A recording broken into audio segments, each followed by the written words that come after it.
Hello friends, आपका अपना YouTube channel MK technical training centre में आप लोग का फिर से बहुत बहुत स्वागत है। आज आप लोग का एक टॉपिक लेकर आए हैं कि रूम सेंसर और कॉइल सेंसर की चेकिंग हम कैसे करेंगे। सबसे पहले हम देखेंगे कौन रूम सेंसर है, कौन कॉइल सेंसर। यहाँ नजदीक से दिखाइए कि जिसमें काले नुमा देख रहे हैं, जो काले नुमा चिकना चिकना की तरह जो रहते हैं, इसका नाम है रूम सेंसर। अर्थात इसका कार्य है कमरे के तापमान को बताना। जैसे गर्मी के मौसम 48 डिग्री टेम्परेचर आता है तो यही सेंस करता है। और इसका जो सेंसर होते हैं ये और इस डिस्प्ले पर ये शो करते रहता है कि कमरे का तापमान कितना डिग्री है। और ये रूम सेंसर की चेकिंग हम कैसे करेंगे। और दूसरा सेंसर होते हैं एवोरेटर सेंसर या इसका नाम है कॉइल सेंसर, जिसके ऊपर लोहे की आकृति दिखाई पड़े, पित्तल या तांबे की आकृति काफी लंबे चिकना चकन दिखाई पड़े, ये कॉइल सेंसर या एवोरेटर सेंसर होते हैं। जो ये देख रहे हैं फिन्स ट्यूब टाइप, इसका पूरा का नाम है फिन्स ट्यूब टाइप एवोरेटर। इसी पर यहां पर इस तरीका से इसे सेट कर दिया जाता, सटा कर इस तरीका से रखा जाता और इस सेंसर को यहां पर रखा जाता है ताकि यह सूचित करता है कि कमरे का तापमान कितना है और यह सूचित करता है कि रूम का ये कॉइल कितना डिग्री ठंडा कर दिया रूम को।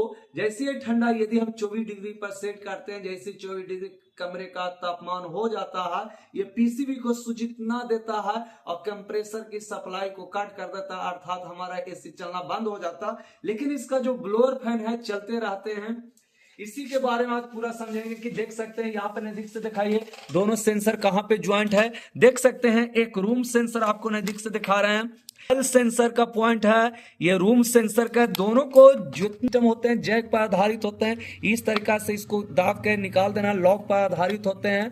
ये दोनों सेंसर की हम चेकिंग आज किस तरीका से करेंगे, इसी के बारे में आपको हम पूरा डिटेल से बताने वाले हैं। आप ध्यान पूर्वक देखते रहिएगा। ये दोनों सेंसर में दो दो पॉइंट है, देखा बसाइए। इसे चेक करने के लिए डिजिटल क्लैंपीमीटर, आप देख सकते हैं कि यह डिजिटल क्लैंपीमीटर है, जिससे 20 के नजदीक से देखा हुआ कि 20 के कहां पे सेट कर देख सकते हैं कि 20 के लिखा हुआ है। 20 के पर इसको हम सेट करते हैं। 20 के पर इसको कंटिन्यूटी को सेट करने के बाद इसके दोनों प्रोब पर यहाँ पे नजदीक से दिखाइएगा, इसको पकड़िए, इसको पकड़ लीजिए। इसका देख सकते हैं दोनों पॉइंट पर है, जैसे हैं इसमें हम सटाते हैं, देख रहे हैं कि इसका 2 पॉइंट होते हैं, इस पर कुछ ना कुछ रीडिंग शो करना चाहिए। यदि रीडिंग शो कर रहा है तो यह सही माना जाएगा। और इसे सटाने के लिए हम इसको इस तरीका से प्रयोग करते हैं या इसको यहाँ पे सटा रहे हैं। यहाँ पे दिखाइएगा कि कुछ रीडिंग शो कर रहा है कि नहीं। देखिएगा कुछ देख सकते हैं रीडिंग, यहाँ डिजिटल को दिखाइए कि कुछ रीडिंग शो कर रहा है कि नहीं, बढ़ रहा है घट रहा है। यदि इस तरीका से होता है तो हम समझेंगे कि हमारा रूम सेंसर सही है। और भी इसको अपने हाथ की तलाई पर लगाइए, अपने हाथ पर लगाइए इसको, हाँ कस के घर्षण कीजिए। घर्षण करने के उपरांत देख रहे हैं कि बढ़ रहा है या घट रहा है, देख रहे हैं घट रहा है कि नहीं। जैसे ही घट रहा है, घर्षण होने के उपरांत जो रूम सेंसर के जो पॉइंट होते हैं ये गर्म होते हैं, जिसके कारण देख रहे हैं इसका डिजिटल क्लैंपीमीटर को दिखाइए, इसका रीडिंग कुछ घट रहा है, देख रहे हैं टेम्परेचर बढ़ रहा है। यदि ऐसा शो करता है तो हम समझेंगे कि हमारा रूम सेंसर सही है। इसके बाद हम एवोरेटर सेंसर या कॉइल सेंसर के बारे में समझेंगे कि इसमें भी 2 पॉइंट होते हैं, इसको पकड़िए। इसे चेक करने के लिए हमको हमारे पास बर्फ होना चाहिए। बर्फ में जब डाल देते हैं तो ये ठंडा, ये कितना डिग्री टेम्परेचर है, इस पर रीडिंग, इसका भी रीडिंग बढ़ता है या घटता है, ये सूचित करना चाहिए। इसको भी चेक करने के लिए हम 20 किलो ओम पर सेट करते हैं। इसके दोनों पॉइंट को इस तरीका से सटा रहे हैं। इसके बाद देख सकते हैं कि इस पर कुछ न कुछ रीडिंग शो, देख रहे हैं डिजिटल क्लैंपीमीटर कुछ न कुछ रीडिंग शो कर रहा। यदि इसको हम बर्फ में, इस पॉइंट को यदि हम बर्फ में यदि डाल देते हैं तो इसका टेम्परेचर वैल्यू क्या होना चाहिए, घट जाना चाहिए। तो हम समझेंगे कि हमारा कॉइल सेंसर सही होते हैं। कॉइल सेंसर जब खराब हो जाते हैं तो इसमें नॉन इन्वर्टर में कुछ एरर कोड होते हैं। नजदीक से दिखाइए, error signal on the display.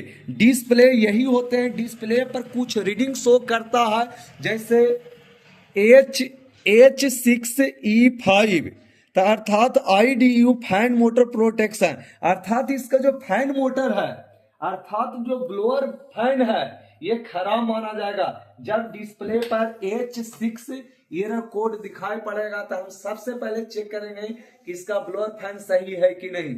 दूसरा एरर कोड होता है, दिखाइए E1 का अर्थ होता है कि रूम सेंसर एरर। जैसी डिस्प्ले पर E1 दिखाई पड़े तो आपको समझ जाना है कि रूम सेंसर खराब है। जैसे ही रूम सेंसर खराब रहेगा आपका एसी सही रूप से नहीं चलेगा, आपको एसी को इसका रूम सेंसर को चेंज करना पड़ेगा।